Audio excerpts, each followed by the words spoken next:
Hello everyone, معاكم جان سليمان The Money Doctor أو طبيبك المالي. أنا صاحب شركة The Money Doctors Financial and Insurance Solutions Inc. إحنا متخصصين في الاستثمار والتحضير للتقاعد بتاعكم أو Retirement Planning، وبرضه متخصصين في التأمينات على الحياة أو Life Insurance وكل ما يتعلق بها من تأمينات. اوكي، النهارده انا بعمل الفيديو دوت بناء على طلب بعض المتابعين بتوعنا. وهو بس طلبوا ان انا اعمل فيديو in Arabic او باللغه العربيه بما يتعلق بالتقاعد. اوكي، لو انت عايش بامريكا، اوكي، كلمه تقاعد دي مش بس ان انا ابطل شغل. يعني في ناس كتير يقول لك انا عمري ما هبطل شغل. اوكي، نوضحها بس. كلمه تقاعد ان انت you don't have to go to work، مش محتاج تنزل تشتغل. شغل بالنسبه لك اوبشن دوت اختياري. meaning is بمعنى انا هشتغل عشان عايز اشتغل، مش هشتغل عشان مجبر اشتغل عشان ادفع البيلز بتاعتي. فدي حاجه احنا متخصصين فيها، ودايما بقول للناس لازم ترتب الموضوع دوت من بدري. تمام، دايما بنعمل التقاعد او التخطيط ليه، او بقى انت حاول تخطط ليه. اوكي، من as early as in your 20s، من سن العشرينات او الثلاثينات. اوكي، لانها بتاخد وقت عشان تبقى مرتاح وانت داخل في الستينات. اوكي، في امريكا في كذا حاجه الناس بتعتمد عليها في التقاعد. جزء اساسي من الناس ومجتمعنا انا عارف بيبصوا عليه السوشيال سيكيورتي. اوكي، السوشيال سيكيورتي نظام مش كل الناس تكواليفاي ليه. اوكي، فلازم تبقى عارف وانت منتظره ان انت تبقى كواليفاي ولا لا، وايه الحاجات اللي لازم تعملها عشان تبقى مؤهل انك تاخد سوشيال سيكيورتي، وعلشان تبقى مؤهل انك تكبر على قد ما تقدر مبلغ السوشيال سيكيورتي الدخل بتاعك الشهري، سواء ليك او لزوجتك او لاولادك. اوكي، فدايما بنبص على الارقام ونبص على السن ونبص على عوامل كتير. نصيحتي دايما ما تبصش على قد ايه هيطلع لك انت من السوشيال سيكيورتي بالنسبه لسنك انت. دايما بنبص على الحاله كلها كفاميلي، لان ساعات ممكن اخلي الوايف تاخد بدري، الزوج ياخد متاخر، علشان في كريدت وفي حاجات ريدكشن وفي حاجات كتير. فدايما لازم تخططها صح. دي السوشيال سيكيورتي. كلنا عارفين وبنسمع ان السوشيال سيكيورتي از رانينج اوت اوف ماني، الفلوس مش تبقى موجوده. دي كلمه كبيره جدا. اوكي، جزء منها صحيح، ودايما بنتكلم كده في حاجه اسمها التراست فاند بتاع السوشيال سيكيورتي. متوقعات لو الدنيا فضلت زي ما هي من غير اي تغييرات من الجوفرمنت او من تغيرات من السيستم، يقول لك ب 2035. اوكي، متوقع ان الدخل اللي ممكن يجي لك من السوشيال سيكيورتي بتاعك الدخل الشهري، اوكي، هيقل بنسبه 20%.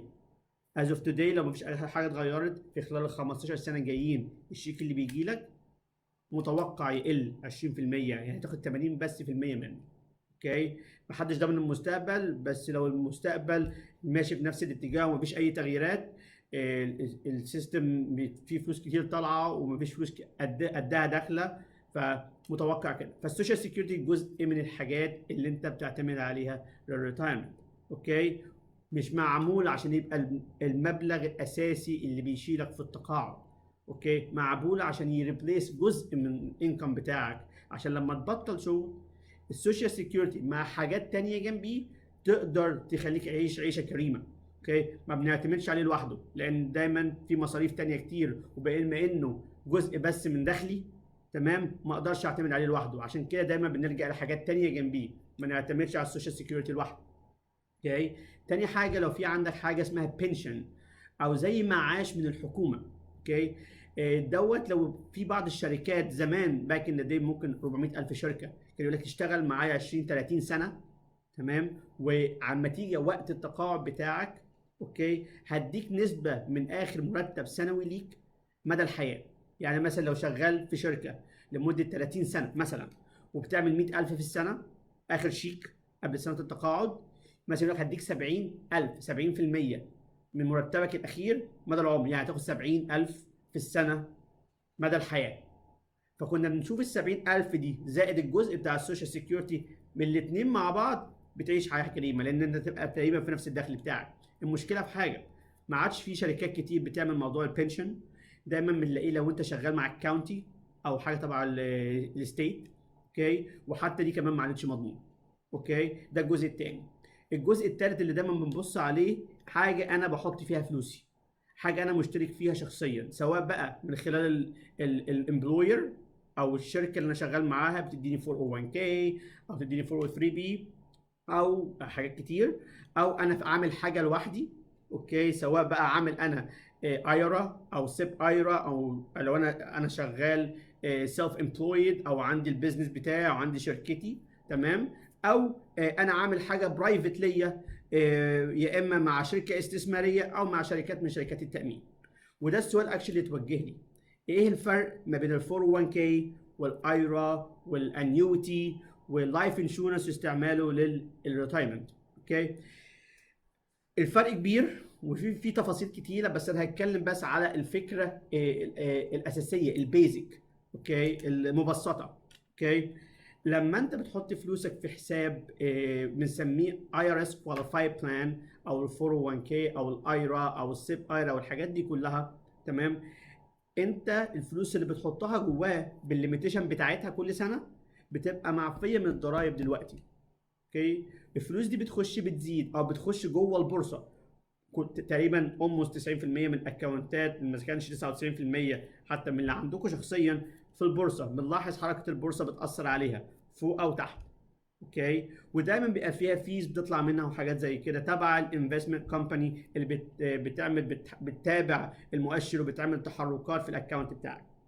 اوكي، وده كويس ليه؟ لان هم بيعملوا بروفيشنال ورك، في وقت بيحطوه عشان يمانجوا الماني بتاعك وانت مرتاح. الجزء ده بيطلع من الشيك بتاعك وانت مش واخد بالك. اوكي، ساعات الامبلوير بتاعك او صاحب الشركه بيديك حاجه اسمها ماتش، لو حطيت دولار بيديك دولار، او حطيت مثلا دولار يديك 50 سنت which is really good. دايما بقول للناس حطوا فلوسكم في ال 401k، تمام، up to the match، لغايه الماتش بتاعك، لان الماتش دوت فري ماني، فلوس ببلاش. اوكي، على الاقل في المستقبل، ودي الحته اللي الناس لازم تعرفها، بعد سن ال 59 ونص او عند سن التقاعد لما تيجي تاخد فلوسك منها انت مطالب انك تدفع ضرائب. اوكي، انت مش ما بتهربش من الضرائب، فعلى الاقل الماتش اللي جالي في المستقبل يدفع لي الضرائب ويبقى استفدت بالاستثمار. اوكي، 401k حاجه كويسه والايراز والحاجات دي كلها حاجه كويسه، بس لازم اعرف اذا كانت مناسبه ليا، مناسبه للسيتويشن بتاعي، اذا كانت في ماتش ولا ما فيش ماتش، الضريبي بتاعي، مستوى الضريبي بتاعي بتاع السنه، الدخلي بتاعي محتاج اوفر منه ضرايب ولا مش مشكله ادفع الضرايب دلوقتي وفي المستقبل ارتاح من الضرايب خالص. حساباتها كتير. اوكي، ده بيدخلنا للحاجه الثالثه، في اكونتات ممكن تحط فيها فلوس بيرسونال، تمام، وتدفعش فيها ضرايب في المستقبل، بس حالا هتبقى صافيه، هتخلص من ضرايبك حالا.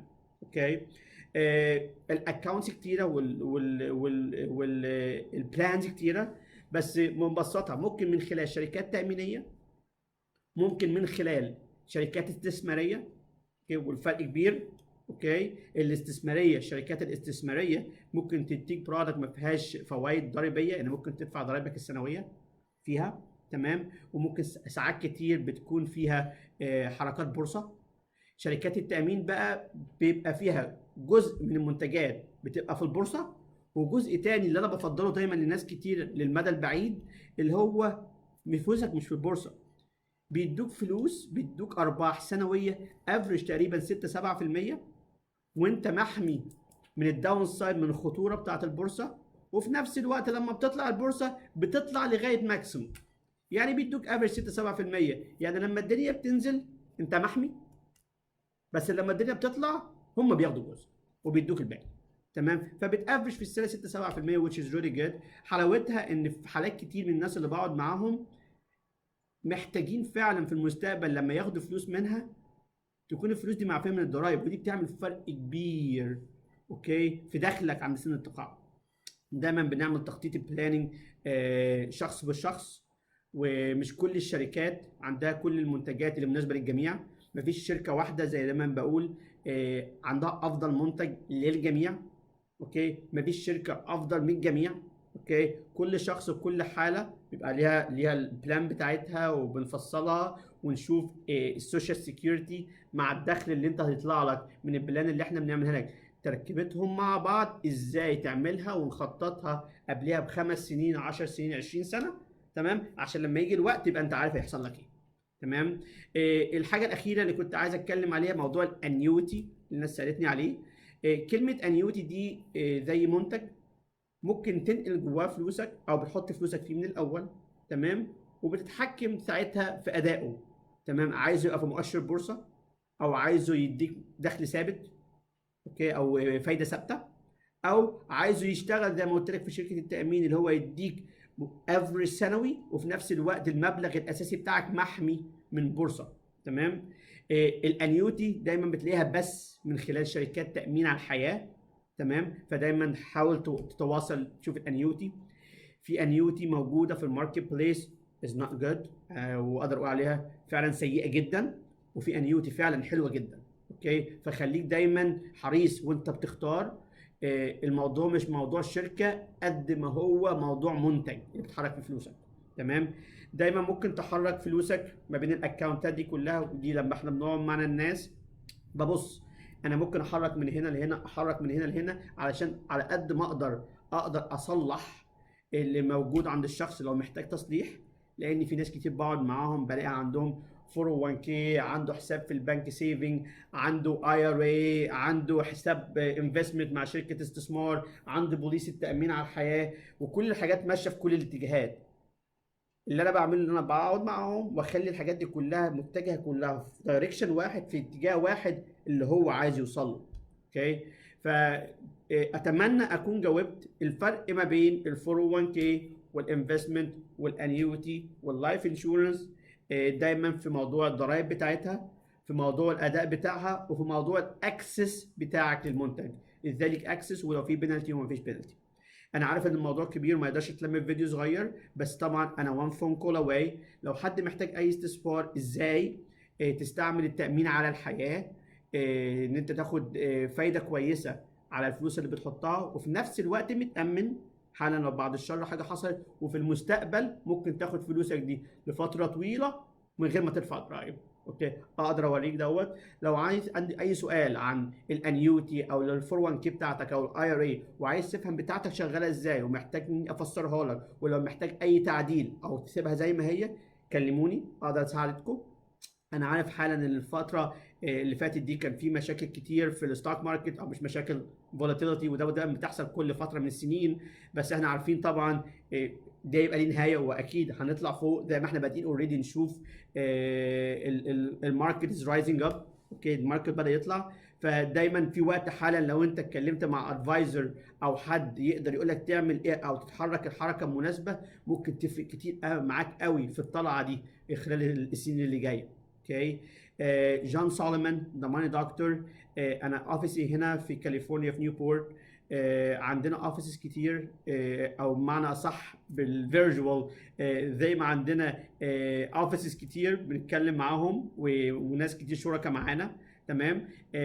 انا بقدر اساعد ناس كتير من ولايات مختلفه من خلال الفيديو زوم، وعندي كلاين كتير من ولايات مختلفه. لو تواصلت معايا وانت من ولايه مختلفه عرفني، ولو انا اقدر اساعدك في ولايتك هقدر اساعدك باذن الله. لو مش هقدر اوصلك بحد يقدر يساعدك في الولايه بتاعتك، انا بأتمنه ان هو يساعدك. اوكي. خدماتنا كتير، وعلى قد ما اقدر بحاول اوصل باللغه العربيه. سامحوني لو اللغه العربيه بتاعتي just a little bit off، شويه مش قوي. على قد ما اقدر بحاول اساعد. جون سليمان ذا ماني دكتور، وانا دايما في خدمتكم، واتمنى كلكم يبقى يومكم سعيد. وانا I'm one phone call away. هحط المعلومات بتاعتي، رقم التليفون بتاعي 949-988-0282، او معلوماتي كلها على الصفحه بتاعتي، تقدروا تتواصلوا معايا. دايما بحط وقت ان انا احاول ارد على الناس. لو كلمتني وانا ما ردتش بس سيب لي فويس ميل، وانا هحاول على قد ما اقدر ارد على استفساراتكم. ساعات الاسئله والرسائل والمكالمات بتبقى كتير، بس على قد ما اقدر بحاول اتواصل معاكم في اقرب فرصه.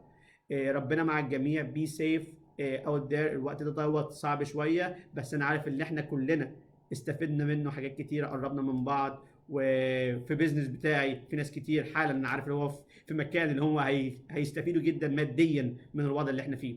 جون سوليمان ذا ماني دكتور، واتمنى كلكم to have a nice weekend. باي باي.